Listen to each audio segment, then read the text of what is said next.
اعوذ باللہ من الشیطان الرجیم، بسم اللہ الرحمن الرحیم۔ السلام علیکم پیارے بچوں، امید ہے آپ سب خیریت سے ہوں گے۔ بچوں، آج ہم جو سبق پڑھنے والے ہیں اس کا نام ہے غزوہ خیبر، ٹھیک ہے۔ صفحہ نمبر 32، غزوہ خیبر۔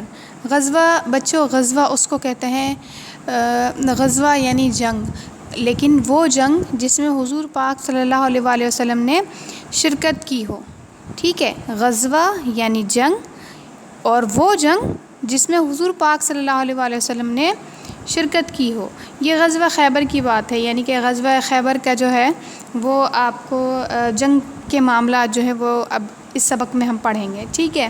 مدینہ سے تقریباً 150 کلومیٹر کے فاصلے پر یہودیوں کا ایک بڑا مرکز تھا، یعنی وہاں بہت سارے یہودی رہتے تھے۔ یہاں ایک ساتھ کئی قلعے تھے، ان قلعوں کا مجموعہ خیبر کہلاتا تھا۔ یعنی بہت سارے وہاں پہ قبیلے ہوا کرتے تھے، قلعے ہوا کرتے تھے، تو ان قلعوں کے مطلب بہت سارے مجموعہ، ظاہر ایک مجموعہ ہو گیا، بہت سارے قلعے وہاں پہ جمع ہو گئے تو ایک مجموعہ ہو گیا، اس مجموعے کو خیبر کہا جاتا تھا۔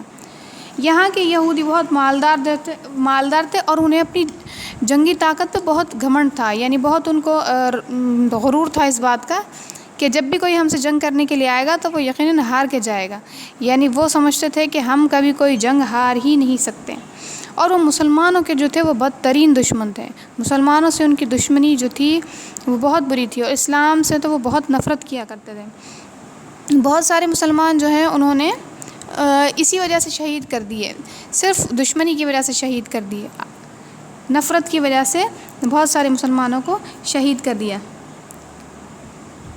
تو بنو نصیر نے جب نبی اکرم صلی اللہ علیہ وسلم کے قتل کی سازش کی تو بنو قریظہ نے غزوہ احزاب کے موقع پر مسلمانوں سے بدعہدی کی۔ ان وجوہ کی بنا پر، یعنی بنو قینقاع جو تھا اس نے مسلمانوں کو بے وجہ مسلمانوں کو شہید کر دیا۔ ان ساری وجوہات کی وجہ سے حضور پاک صلی اللہ علیہ وآلہ وسلم نے ان یہودی قبیلوں کو مدینہ سے جلا وطن کر دیا۔ جلا وطن کہتے ہیں کہ اس علاقے سے، اس شہر سے نکال دینا، کہ اب یہاں پہ کبھی نہیں آئیں گے یہ، اگر آئیں گے تو پھر مطلب اگر اس علاقے میں واپس آئے تو پھر ان کو مار دیا جائے گا۔ سن 7 ہجری میں ان تمام قبیلوں نے مسلمانوں کے خلاف ایک بڑا لشکر تیار کیا، ٹھیک ہے۔ مسلمانوں کے ساتھ لڑائی کے لیے مطلب یہ تیار ہونے لگے، چپکے جو ہے ان لوگوں نے آپس میں لڑائیاں شروع کر دی، اور جو مطلب لڑائی کی تیاری شروع کر دی، اور جو آس پاس کے جو علاقے کے لوگ تھے ان کو بھی مسلمانوں کے خلاف جو ہے وہ بھڑکا دیا ان کے خلاف، تاکہ یہ سب ان کے یہودیوں کا ساتھ دے سکیں۔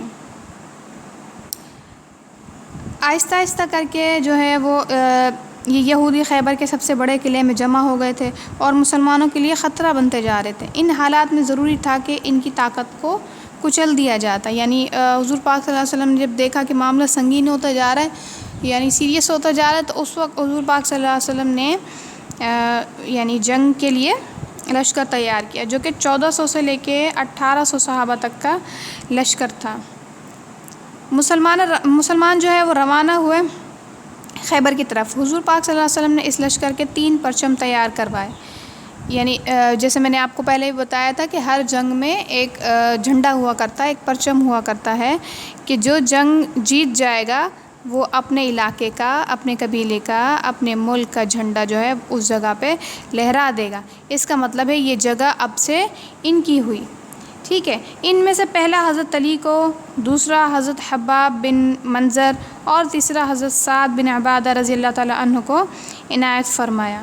اسلام کا یہ لشکر نہایت رعب و دبدبے کے ساتھ خیبر کی طرف روانہ ہوا، یعنی مسلمانوں کو بھی یہ بات پتہ تھی کہ وہ یہ جنگ جو ہے وہ جیت جائیں گے۔ اچھا، واقعہ کیا ہوا کہ جب مسلمانوں کا لشکر خیبر پہنچا تو یہودی اپنے اپنے کھیتوں میں معمول کے کام کاج میں مشغول تھے، یعنی کہ وہ اپنے ڈیلی روٹین کے کام کر رہے تھے۔ انہوں نے جب مسلمانوں کا لشکر دیکھا تو ایک دم بدحواس ہو کے بھاگ گئے، انہیں کچھ سمجھ تو آیا نہیں، وہ جا کے قلعے میں چھپ گئے۔ حملہ شروع کرنے سے پہلے رسول اللہ صلی اللہ علیہ وسلم نے مسلمانوں سے فرمایا، اللہ تعالیٰ کا نام لے کر آگے بڑھو۔ مسلمان شہادت کی تمنا لیے تیزی سے آگے بڑھے اور یہودیوں پر حملہ آور ہو گئے۔ سب سے پہلے بنی قمع کی قلعہ بند بستی اور قلعہ نائم فتح ہوئے، جہاں سامان رسد، ہتھیاروں اور منجنیقوں کا بہت بڑا ذخیرہ مسلمانوں کے ہاتھ لگا۔ بچوں، ہتھیار یعنی جن کے ذریعے جنگ لڑی جائے وہ ہتھیار ہوتے ہیں، ٹھیک ہے۔ سامان رسد یعنی جنگ کا سامان، ہتھیار جن سے جنگ لڑی جائے، اور منجنیقوں یا منجنیق کی جمع ہے منجنیقوں۔ یہ منجنیقوں کا مطلب ہے کہ ایسا آلہ جس میں ایک بڑے بڑے گول گول پتھر ہوتے ہیں، تو ان کو اس میں ڈال کے اور پھر جب مارا جائے تو وہ دور دور تک جا کے، مطلب اگر ایک دیوار کو بھی لگے تو وہ دیوار بھی ڈھہ جاتی ہے، وہ دیوار بھی گر جاتی ہے، ٹھیک ہے۔ یہ اتنا مطلب طاقتور ہوتا ہے یہ۔ تو مسلمانوں کو اس کا ایک بڑا ذخیرہ ہاتھ لگا، جو یہودیوں کے قلعے فتح ہوئے تھے ان میں سے۔ باقی قلعے بھی آسانی سے فتح ہو گئے، مگر نائم نامی قلعہ فتح کرنے میں مسلمانوں کو خاصی دشواری کا سامنا کرنا پڑا۔ یہ قلعہ بہت مضبوط اور محفوظ تھا، اور یہاں یہودیوں کی بھی فوج زیادہ تھی، ٹھیک ہے بچوں۔ آج کا ہمارا سبق بس اتنا ہی۔ اس کے سوال آپ کو جو حل کرنے ہیں وہ یہ ہے کہ غزوہ خیبر کا پس منظر اپنے الفاظ میں بیان کریں۔ جب اسلامی لشکر خیبر پہنچا تو یہودیوں کا رد عمل کیا تھا؟ خیبر کے قلعوں کے نام لکھیے اور بتائیے کہ کون سے قلعے جنگ کیے بغیر فتح ہوئے، ٹھیک ہے۔ یہ 3 سوالات آپ کو حل کرنے ہیں۔ ملتے ہیں نیکسٹ ویڈیو میں، جب تک اپنا خیال رکھیے گا۔ اللہ حافظ۔